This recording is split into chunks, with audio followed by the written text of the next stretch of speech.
So I wouldn't want to start my talk with a blunt cliché, but this time there's really no way around it. Traveling has changed me a lot as a person.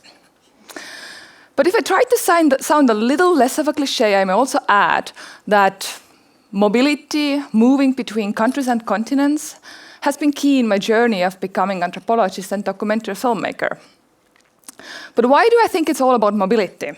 Well, I was invited here to share my personal story on mobility with you, but I'm telling you, it's also part of a wider generational pattern, my story. And also I think it tells us something quite fundamental about human creativity. As I was growing up in the post-socialist Estonia during the rough 90s, we didn't really travel with my parents abroad. Simply, I guess we didn't have enough resources for such things. But when I graduated from high school, Estonia had just joined the European Union, and all of a sudden, the doors to the West were wide open. So you could just purchase a €30 flight ticket to London, walk into the first bar or restaurant you come across, hand in your CV, and be there at work the next week. And that's exactly what I did. That's me, 20 years old. The goal of moving to London for summer was not to make money, but to gain an experience of living in an awesome big city. After all, it was London, my dream.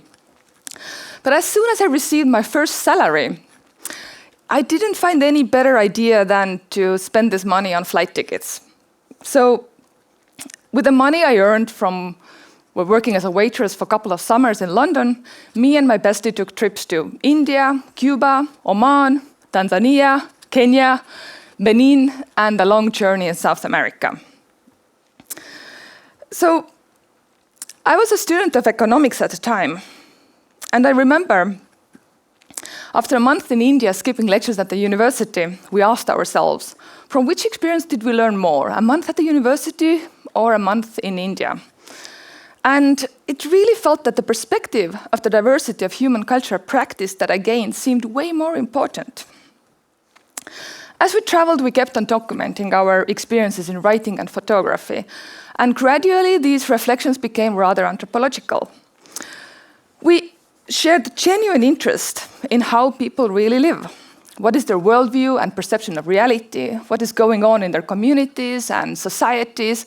We wanted to get as close as possible to the real people and their real life worlds.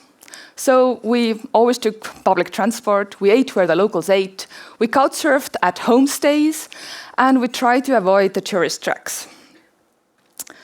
And after a few years of traveling and writing about it, I wanted to dig even deeper, and that's how the next phase of mobility began for me.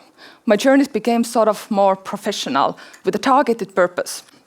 So, for example, when I was living in Indonesia, I made a documentary film about Indonesian transgender women, Waria, and later turned it into my PhD project in feminist anthropology. In Peru, I was filming a documentary on the Amazon River. In Russia and Ukraine, I dig deep into the history of the Soviet hippie movement. At Burning Man at the Nevada desert, I was collecting stories on personal transformation. And lately, I've been following the Estonian diaspora across the world.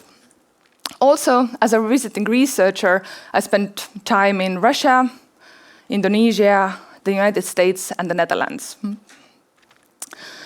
While my story may be particular, it's also part of a wider generational pattern. When I moved to London at the age of 20, I was one among many who was riding the wave of migration from the so-called East to the so-called West. Travel, but especially higher education and labor mobility, grew significantly after Estonia joined the EU, further boosted by the economic recession of 2008 and 2009. And these patterns of migration are the focal point of interest in my currently ongoing research about young Estonians' migration, the so-called Gen Y, that I'm also part of. So why do people migrate? We carried out an online survey with over 2,000 respondents, all young Estonians with a recent experience of living abroad. And it came out that the chance to see the world was the most cited reason, cited by over 90% of our respondents. So this is really pronounced for the Gen Y. this set of motivations. And it also came out that those who left primarily to see the world, as well as those who were going for professional opportunities, would like to return. And this is different from those who were going for economic reasons, out of necessity. So they would less likely see their future in Estonia. But what really lies beneath this desire to see the world? In my case, these travels made me drop my studies in economics and turned me into an anthropologist and filmmaker. But I also think there's something more fundamental to be gained when living in a different society for a period of time. So in anthropological terms, following Arnold van Gennep and Victor Turner, an experience of migration puts the migrant or the traveler into a liminal state. Liminality in anthropology is the quality of ambiguity or disorientation that occurs in the middle stage of a rite of passage, when a person moves from one status to the next one. But what is really important about this liminal state is that it's all about potential and fluidity, a sense of freedom without set rules from the previous state nor the upcoming stage of transition. A migrant is situated in an in-between space, between what was left behind, the country of origin, and the new place of arrival, being related simultaneously to both places. And young Estonians abroad also, they generally keep track on what is going on in Estonia despite physically being wherever they are in the world. So they visit often, they follow the news, etc. And this enables comparison between the two societies.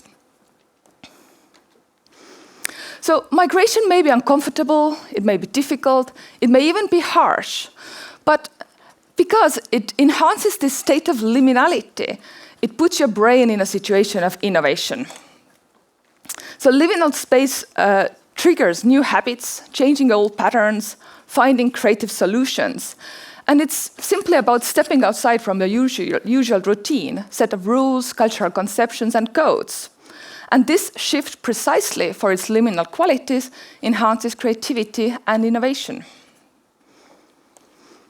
And what is also really important about the Gen Y is also that these temporary stays abroad as young adults are a kind of rite of passages, a significant part of transition into adulthood, which provides a sense of autonomy, freedom, and adventure.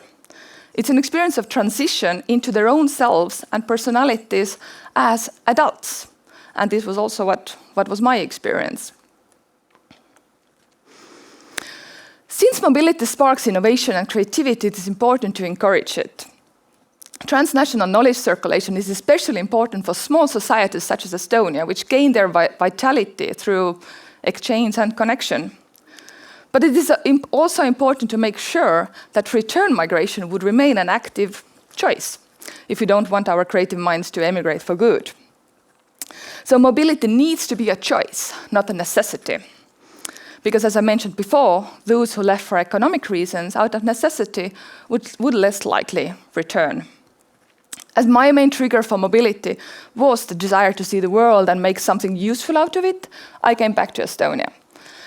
I consider it a privilege to live in a society where I can speak my native language that not so many people in the world share, not even mentioning my roots, my family and friends that I love dearly.